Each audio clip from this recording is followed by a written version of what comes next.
Yes, salut les Padawans. Aujourd'hui, on va voir les stratégies de vente pour encaisser du cash et tout simplement devenir plus riche, hein. Parce que je rappelle encore une fois, acheter, ça rend pauvre, vendre, ça rend riche. Donc, quand vous voyez un graphique qui descend, c'est tout simplement que des gens deviennent riches. Quand vous voyez des bougies rouges, les gens deviennent riches. Quand vous voyez des bougies vertes, les gens deviennent plus pauvres.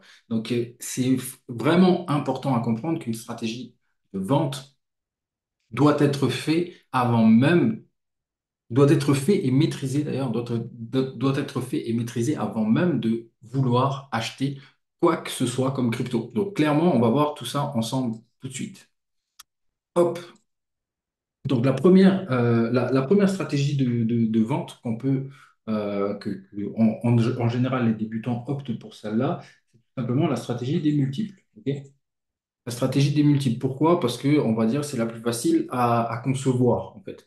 La plus facile à concevoir. Donc par exemple, on peut faire 1 fois 2, A fois 2, on retire moins 50%. Ok?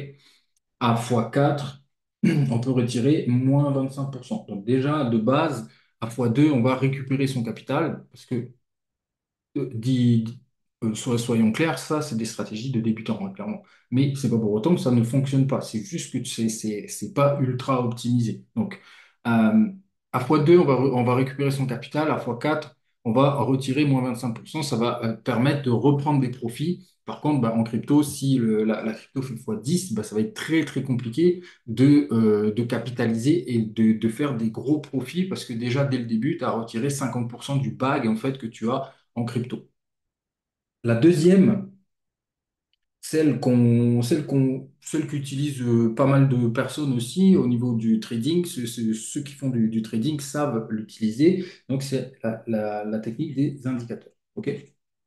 Ici, les indicateurs, c'est bien, mais c'est pas ultra fiable. Pourquoi? Parce que les indicateurs, ce sont des indicateurs. C'est une aide à la prise de décision. Par contre, la décision doit être bien ficelée par rapport à tes objectifs. Donc, si déjà tes objectifs sont pas clairs, les indicateurs ne servent à absolument à rien, surtout quand tu ne maîtrises pas ces fameux indicateurs. Donc, les deux indicateurs, en général, en tout cas moi que j'utilisais, c'est le Fibonacci.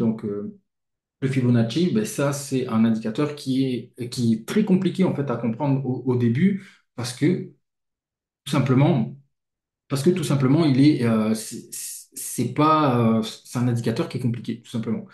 Ensuite, il y a en crypto, tout spécialement en crypto, il y a le total 2, total 3. Donc ça, on peut l'utiliser aussi également. Ça, je l'utilise énormément. Je l'ai utilisé récemment là sur Bitcoin, par exemple, pour prendre des profits là-dessus. Ensuite, il y a la stratégie.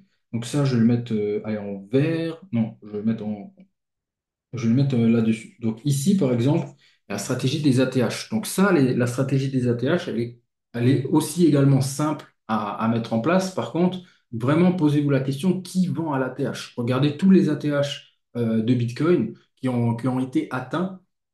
Tout simplement, se sont fait exploser. Donc, en fait, si tu vends à l'ATH, tu es pratiquement sûr de tout simplement rater d'énormes profits qui vont suivre. Mais bon, ça fait partie de stratégies de vente qui peuvent être utilisées. Donc, à l'ATH, par exemple, quand l'ATH est atteint, tu vends 50%, donc tu sécurises. Et en général, normalement, si tu as bien fait ton job, tu as pris aussi des profits. OK?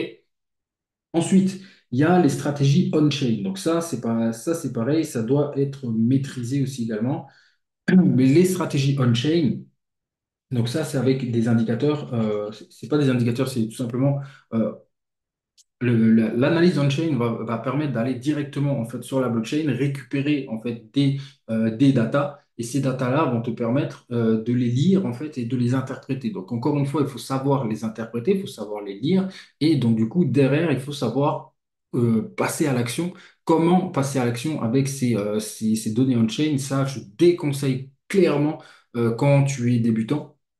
Mais les deux indicateurs on-chain que j'utilise, moi, c'est le MVRVZ score et le P-Cycle Top indicator. OK? Donc, ces deux-là sont plutôt pas mal. Après, il y a également les structures graphiques. Donc, celui-là, je vais le mettre en vert. Les structures graphiques. Donc, les structures graphiques, ben, il faut savoir, il faut savoir lire, lire un graphique. 90% des gens ne savent pas lire les graphiques. Ils ne savent pas en fait interpréter un graphique sans indicateurs, sans rien, juste le prix et les bougies. Savent pas lire les bougies et c'est pour ça que donc du coup les structures graphiques sont très mal utilisées aujourd'hui, alors que c'est la stratégie la plus, selon moi, la plus rentable et c'est celle que j'utilise le mieux. C'est-à-dire elle est beaucoup plus optimisée que les autres. Ça ne veut pas dire qu'il faut utiliser que celle-là, on va en parler juste après, mais par exemple, à la vague 1, tu vas retirer donc du coup 15%. Voilà.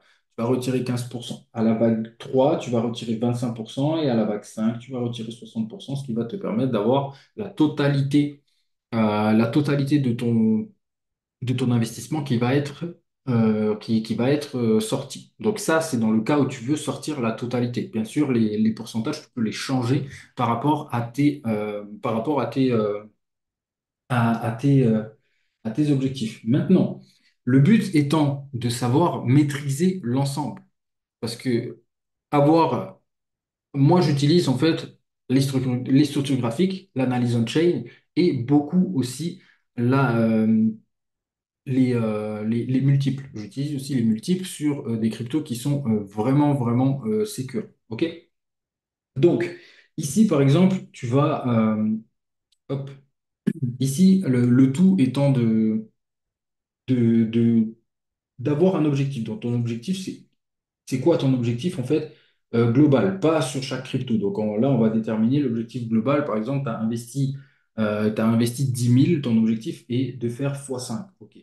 Donc, ton objectif est de faire 50K, ok, euros ou CHF. Donc ton objectif est de faire 50K. OK. Ensuite, là-dessus, sur cet objectif-là, ben, il va te falloir donc du coup opter pour regarder en fait ton portefeuille et voir quelle stratégie s'adapte le mieux avec telle ou telle crypto. Et oui, c'est comme ça que ça fonctionne. Tu peux pas utiliser une stratégie pour toutes les cryptos. Ça n'existe pas. Donc, par exemple, pour le corps de portefeuille, donc tout ce qui est BTC, ETH, tout ce qui est tout ce que tu utilises en fait en tant que bouclier, en fait, en tant que bouclier de ton portefeuille, le corps de portefeuille, les meilleures stratégies en général c'est les multiples,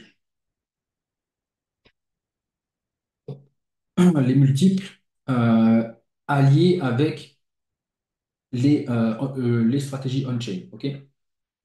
Alors, c'est pas une science exacte, mais c'est en tout cas moi comment je le fais. Ensuite, tu as le SAT 1. Donc, le satellite 1. Dans le satellite 1, en fait, tu vas avoir des cryptos un peu plus qui ont prouvé leur utilité, qui sont aujourd'hui indispensables. Normalement, dans le satellite 1, tu as ça. Donc, du coup, là-dessus, tu dois capitaliser et ton but est d'avoir quand même de la croissance. Donc, du coup, prendre plus de risques sur la stratégie de prise de profit. Quand je dis prendre plus de risques, c'est-à-dire que tu vas moins retirer au début et espérer donc du coup une valorisation de ton actif pour pouvoir retirer plus quand ça monte. OK? Donc là, c'est plutôt les structures. OK? Les structures plus, euh, plus les indicateurs. Plus les indicateurs. Après, ici, là, le SAT 2, alors le SAT 2, c'est quoi? En fait, satellite 2, là, ça va être vraiment les projets qui viennent de sortir, qui n'ont pas encore vécu plusieurs cycles, c'est-à-dire un cycle de baisse, un cycle de hausse. Et donc, du coup, dans ce satellite 2, il va y avoir peut-être des cryptos qui existent depuis peut-être un an, qui ont des fondamentaux, mais qui n'ont pas prouvé leur valeur sur du long terme. Donc, du coup, les satellites 2, c'est ultra risqué. Et là, sur ces stratégies, enfin, sur cette classe d'actifs, il ne faut pas empiler en fait il ne faut pas empiler le risque. C'est-à-dire que tu prends déjà du risque sur la sélection des cryptos et donc du coup sur la stratégie de vente, tu ne prends pas plus de risques parce que c'est là que tu vas au final voir ta crypto monter. Donc, tu vas voir la crypto monter. Donc toi, tu te dis que ça peut encore monter, sauf que ça va faire comme ça va remonter encore. Tu te dis déjà que tu n'as pas vendu là, tu vas pas vendre là. Donc du coup, après, clac, ça rebaisse. OK? Donc, tac, ça j'enlève. Donc là, ici, c'est de vraiment prendre euh, des précautions sur ta stratégie d'investissement, enfin sur ta stratégie de prise de profit. Donc du coup, moi, ce que je te conseille là-dessus, c'est plutôt d'y aller avec les multiples. Ça déjà, c'est la base. Les multiples, plus, donc du coup, les stratégies de structure. Les stratégies de structure. Mais tout ça, tu vois, ça te montre là, maintenant, tout de suite, que bah, du coup, si tu veux vraiment faire de la performance, si tu veux vraiment atteindre un x5, il va te falloir avoir énormément de connaissances. Donc, du coup, il va falloir maîtriser la stratégie des multiples, OK? Celle-là, elle est plutôt simple à maîtriser, mais si t'as jamais vendu de crypto, ben, tu vas découvrir en même temps. Donc, il y a des moyens de travailler là-dessus avant même que ce soit, que tu sois dans le jus, quoi, que ce soit le moment de vendre. Tu te dis, ah, c'est quoi le multiple et combien surtout je dois vendre, quelle quantité de crypto je dois vendre pour atteindre mon objectif. Voilà. Donc, il faut que tu maîtrises la stratégie des multiples. Il faut que tu maîtrises aussi également la stratégie, la lecture de graphiques, donc les structures en fait. Ça, c'est indispensable. Donc les structures aussi ici. Là, j'ai pas mis en vert celui-là, mais en vert les multiples. Et donc du coup, en dernier, ben, la lecture on-chain et les indicateurs. Donc, du coup, tu te rends bien compte que si tu vraiment, tu veux avoir de la performance et vraiment ultra performer et faire comme tes meilleurs youtubeurs qui te disent, ouais, j'ai fait des fois 40, bah, sûrement que eux, ils maîtrisent déjà l'ensemble de ces stratégies d'investissement. Donc, tu en as une, deux, trois, quatre à maîtriser. OK?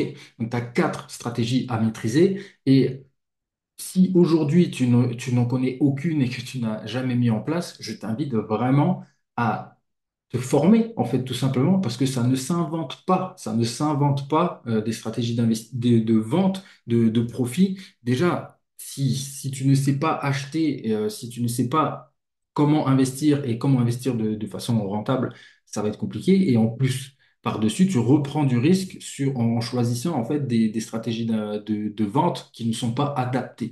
Donc clairement, forme-toi, j'ai un groupe gratuit qui te permet de déjà maîtriser en fait ces différentes stratégies d'investissement et de vente. Je comprends l'achat et la vente en investissement. Et donc du coup, c'est ultra important de les maîtriser et de les simuler. Donc du coup, de les mettre en place sur ton portefeuille à toi grâce à des métriques qui sont bien installées. OK? C'est vraiment ultra important. Donc, je te laisse là-dessus. Je te laisse réfléchir à ça. Si ce n'est pas le cas, je suis capable de t'aider. Envoie-moi un message et let's go.